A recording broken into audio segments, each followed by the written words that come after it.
Hey, so I think that nostalgia is a very dangerous thing. Imagine yourself sitting at home on a Sunday evening, knowing not what to do, dreading the next week to come and the dreadful Monday and all that would follow along with it, when you suddenly stumble on a piece of entertainment of the past. It's right there, wrapped up like a beautiful gift, and those who wrapped it up put a hell of a lot of effort to make it look good. But then you start second guessing yourself, like, is it even worth watching? Do you even remember if it was good or bad back then? But that doesn't matter because the word classic is slapped on it. Did you even play the original game? Hell no, that doesn't matter either, because the soundtrack is something that was just fixated and stuck in your head that you cannot help yourself but bopping to how it was. And how about the cheesy dialogue and the stupid things that were said in there? That doesn't matter either, because he had power! Oh, it still sends chills down my spine. But speaking of sending chills down the spine, I finally watched Masters of the Universe Revelation, and it's pretty bad. What's up folks, Jack here with another video. So, I know, I am late to the party when it comes to this one, but some weeks ago I was contacted by a fan who had watched my reaction to it, a He-Man collector who was requesting if I had managed the show and what my opinion were on that. And after seeing the debacle that had happened there and the fact that the media started getting involved, I thought that it would be a great idea to make a video about it. So, let me preface with something first. I am not the biggest He-Man fan out there. In comparison to the creator of the sequel? Yeah, of this show, Kevin Smith, I'm not going to pretend that I am that big of a fan. The closest thing that I would say that I came to that would be me collecting a couple of He-Man figurines when I was like 7. Come to think of it, it was actually just one. The second one was a Batman Beyond figurine. One that was missing the wings. Yeah, it was like a bootleg yard sale in an African country. You get what you get. And if I were even to remember any of the shows of that era that I was super hyped about, I'll say that Jace and the Wild Warriors was even better, because it was literally a show that was promoted by the big companies, Deforestation, let's kill the monster plants. They had like a weird Gandalf that could levitate things. Anyways, I'm getting off target here. Thing is, nonetheless, I was still a fan of the 88 show. It was good, it was cheesy, it was just what a kid needed. And like many out there, I ended up growing up watching He-Man. It's a character that many were playing with in their childhood, just immersed in their fantasies. One that they even looked up to as a role model because he had these terrible one-liners and motivational quote that he would give so often. Doing your duty is important, but there's more to it than just following orders. The most important duty of all is to do what's right. Although he was seen as the peak of cheesiness, that was the thing that made him such an endearing and wholesome character. So you are then in a situation where you now have grown-up fans who are yearning for one more tiger ride with their favorite character. And even if the show pans out about being him giving the mantle away, because there was like a speculation of him and Teela perhaps having a child, Hero, they could have handled that in a very graceful way. But they had to kill the goddamn man in the very beginning of the show. And from that point on, everything just went down the drain. But to get a bit of a context, let's talk about the pre-show. So, originally, after the trailer came out, I was reached out by this subscriber, a toy collector himself, who had heard rumors about the show being focused not on the titular He-Man, but on letting Captain Teela, Prince Adam's trainer and friend, to become the main character. So the people who have found this out first, I think, were the folks at Clownfish TV, all the way back in March. And they had put out this fair yet very spicy tweet about the show saying the following. My understanding of Kevin Smith's He-Man series from an alleged insider is that Teela is a better He-Man than Adam, and he steps aside to let her and her girlfriend take over the hero duties. And oh yeah, this tweet definitely rang out as Rogue City for a lot of people, and they were not happy. So in a last-ditch effort for Kevin Smith to salvage whatever hope before the show actually aired, he tried to defend his baby as best as he could by, of course, jumping into the first state of grief, denial, stating how this was not the case, how the show would be pretty dark and metal. Did he mean this part? The media kept on calling it a Master of the Universe sequel, which it's really not. And they, along with Smith, were promoting it as a love letter to He-Man's fans. Now imagine this for a second. You are in a very toxic relationship with all of what we've been seeing here with Hollywood and how they are affecting original material. That the love letter that you receive is Master of the Universe revelation. Too loud! Too loud! Because this is what happened with the show. So, one thing that the original show always did was to remind kids to be nice. So, I'm going to follow Prince Adam's advice here and say something nice about it for a change. And that would be mostly the animation. This is done by Powerhouse Animation. They are the ones who are behind series like Castlevania, Cier's Manos, Blood of Zeus, all that are very good looking shows. And they haven't slacked up here. The movements are kinetic, the lighting is so great, coloring everything, the way that they include characters in the 3D environments, the way that even Duncan, like there's a scene there where he intercepts the villains, and it's all pretty damn cool. The thing, however, is that all of that is undermined by one of the worst stories that I've seen this year alone, and perhaps for many to come. And while I know that the original 88 show was not supposed to be a masterpiece by any means, but in comparison to even the 2002 reboot, this was just Trash! So, in episode 1, we begin with He-Man. Wait! It's not actually He-Man, it's a false one, a robot, Faker, who alongside with Skeletor and Evelyn disguises themselves to infiltrate Castle Grayskull. Now you may be thinking to yourself, what the hell's wrong with that? Skeletor does these stupid things all the time. It's a typical thing. To which I say, the most powerful and smartest characters in the show, which is a woman by the way, gets tricked by the literal oldest trick in the book, the Trojan horse. I really think your latest ruse could fool the sorceress of Grayskull. The sorceress apparently lost some IQ points in the time guarding the castle as she got fooled by the simplest of disguises. And while all this is happening, Captain Teela is being sworn in as Man-at-Arms, a thing that she will become in more than a title's sake as the show goes on. She got showered in with praises. We are reintroduced to some of the old characters, like the king, whose hope is that the honor or pride that Duncan was feeling for Teela is something that he too could have felt for Adam. He's beaming with pride today. That's parental pride, Adam.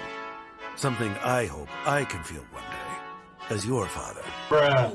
King Randor in this show is turned into the biggest act that I've ever seen. Like, again, I remember the 88 show, but mostly the 2002. And that one, he was badass. He would fight side by side with He-Man, and he was straight up cool. But here in this show, he is straight up a double-decker pile of douchebaggery. For a matter of fact, these are the character archetypes for men in the show. It's douchebag, pussies, or simps. Oh, with the exception, of course, if you are a big, black, muscular man, because then you have received your check mark for inclusion, whatever. As the episode goes on, we find out that Castle Grayskull was always a fake, and in reality was the housing and or energy source of all the magic in the universe. So this is where the actual He-Man shows up and is in the episode for like 3 minutes.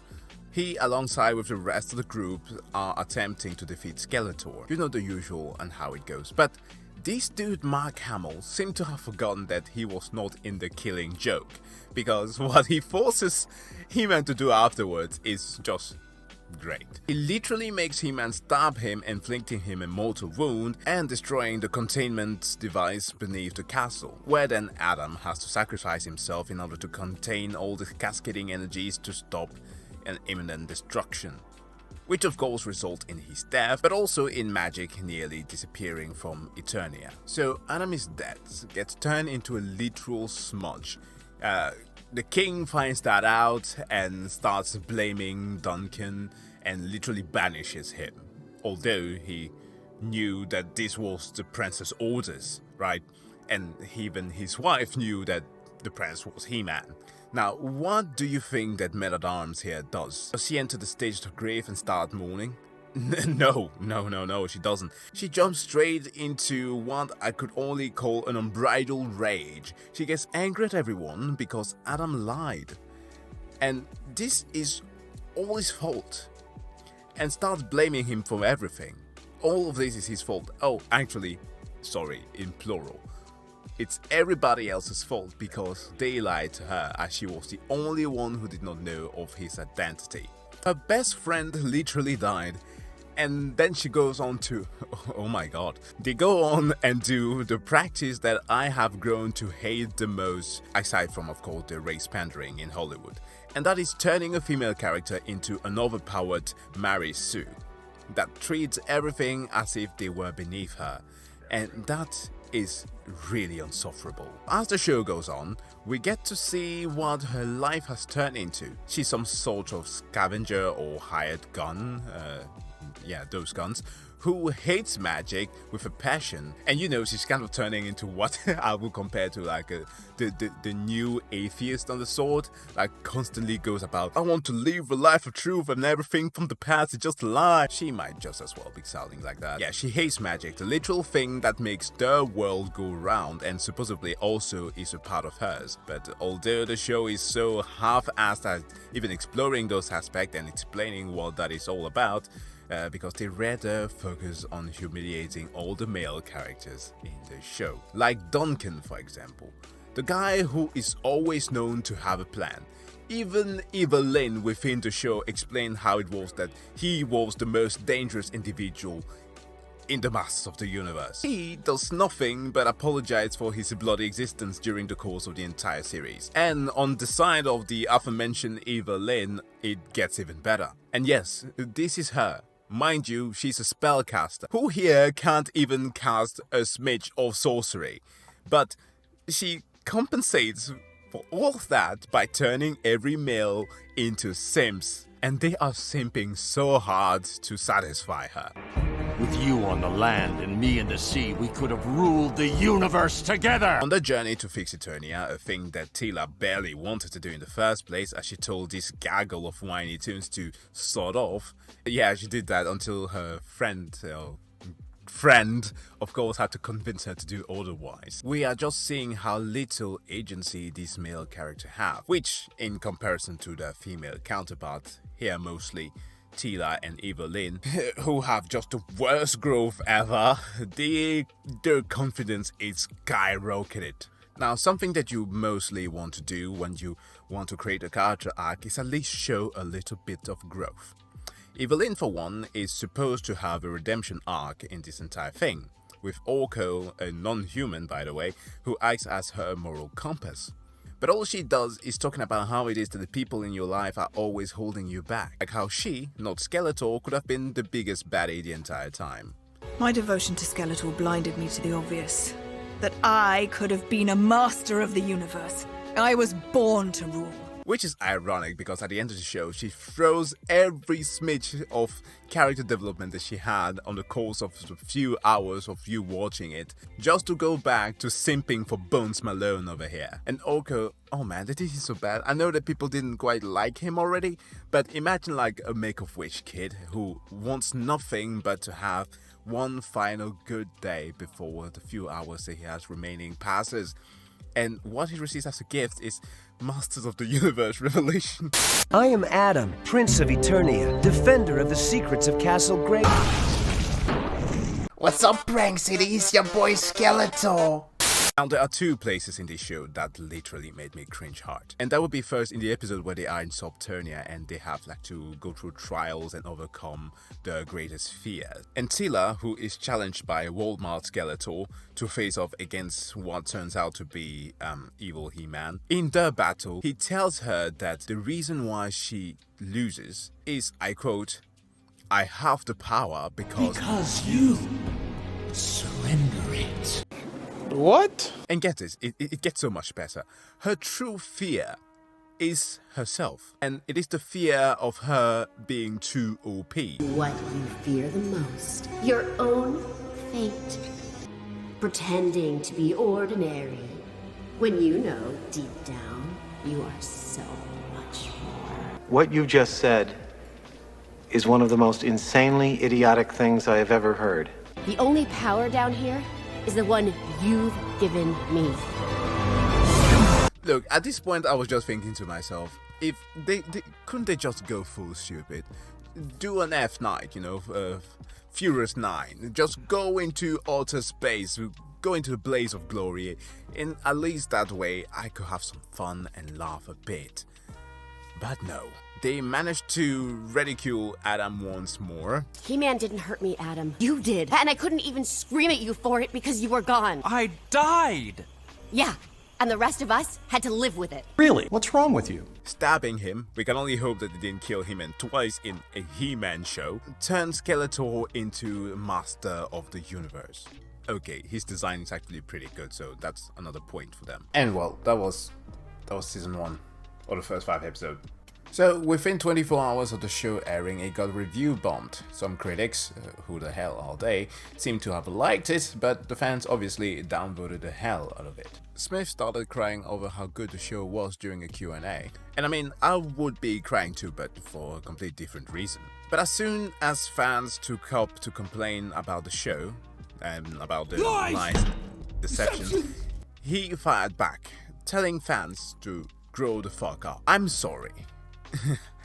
You, this man-child, told fans to grow the fuck up. He even tried salvaging what little hope there was left for people to come back to watch the second season. But how do you expect people to even trust you on a slight bit of thing when you already lied in the first place? And the media, as usual, added nothing good to this whole debacle. On Twitter, for example, there were those who praised the show for having more female representation, that's not an issue, but then called the female bodies in the show to be more realistic. Here's the thing, I will not be one of those who make the argument of, oh, she looks like a man thing. It's disgusting to me, it's distasteful. I don't like it. I for one am a man of culture, so I can appreciate a female with a muscular frame. Runners, gymnasts, crossfitters, Olympic lifters, and even bodybuilders.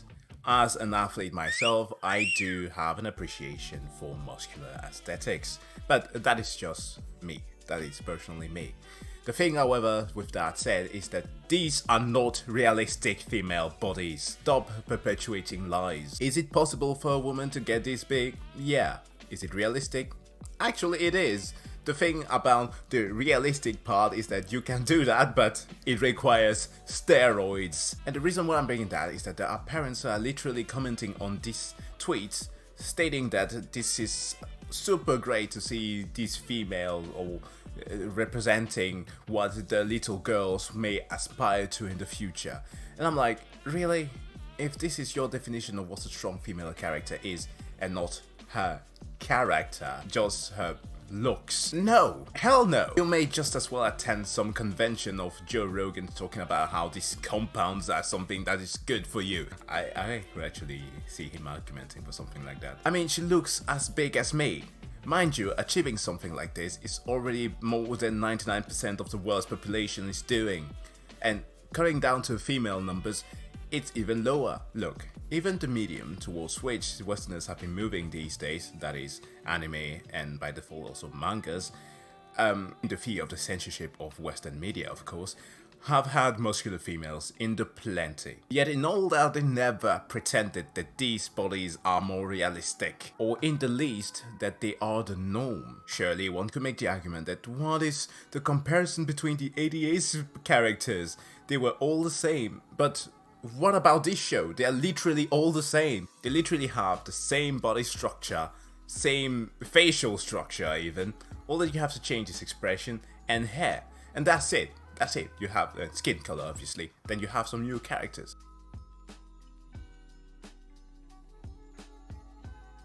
It is hypocritical. And how can they even make such a claim when this is a universe where all the men are potential contenders for Mr. Olympia. Even Avatar Korra, in all of her tomboyishness, is watching this being like, nah son, that's not for me. And of course, lastly, there was the queer baiting, because this show managed to even piss off the audience that they were targeting, by never fully committing to anything whatsoever. And the media had the goal to try to spin it off something that fans disliked, like as if the original He-Man wasn't a blonde-ass dude with a bowl cut who was walking around in tights and a pink vest, or just wearing a loincloth.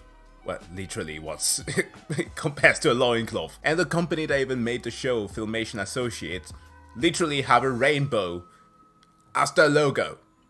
You can't make this up.